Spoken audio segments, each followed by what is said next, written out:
We're going to begin this morning with the president betting big that immigration will be the issue that pushes Republicans over the top next week.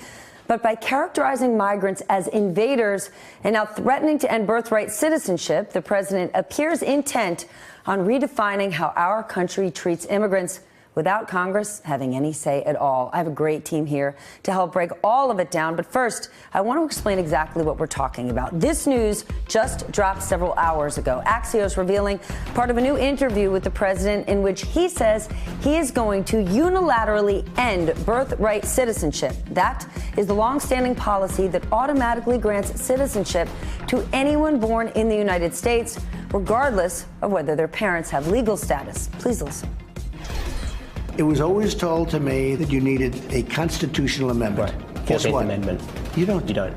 Number one, you don't need that. Number two, I mean, that's in dispute. You could definitely that's very much in dispute. Well, you can definitely do it with an act of Congress, but now they're saying I can do it just with an executive order.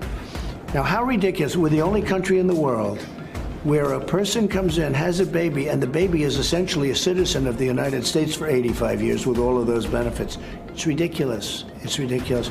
And it has to end. I want to know who they is, but as Jonathan Swan said, it is not clear whether the president has the power to end this policy by himself.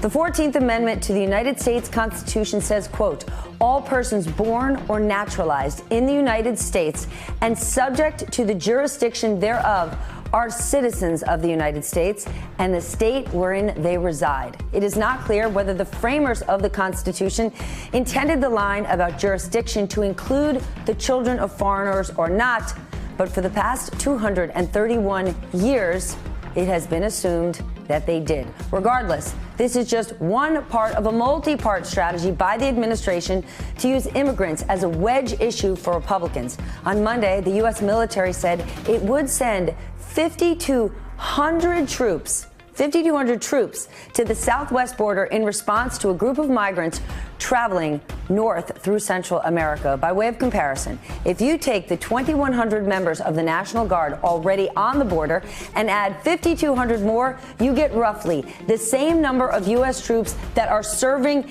in Iraq and Syria combined.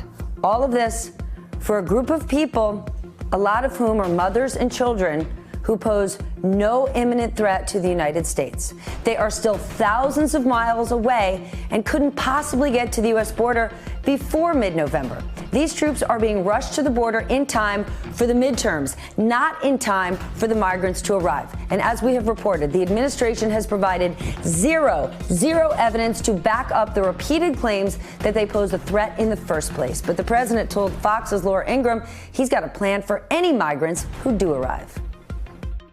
When they are captured, we don't let them out. What has been happening, and we're not as of pretty recently, we're not letting them out. What happens is they would catch and release. We're catching, we're not releasing. So if they want to come over, but we're not even doing that. We're not letting them into this country. We're not going to let gang members. But what if they're applying for asylum? Isn't the law because Congress didn't change the law? If they apply for asylum, we're going to hold them until such time as their trial takes place. Where? Do we have the facilities? We're going to build 10 cities. Hey there, I'm Chris Hayes from MSNBC. Thanks for watching MSNBC on YouTube. If you want to keep up to date with the videos we're putting out, you can click subscribe just below me or click over on this list to see lots of other great videos.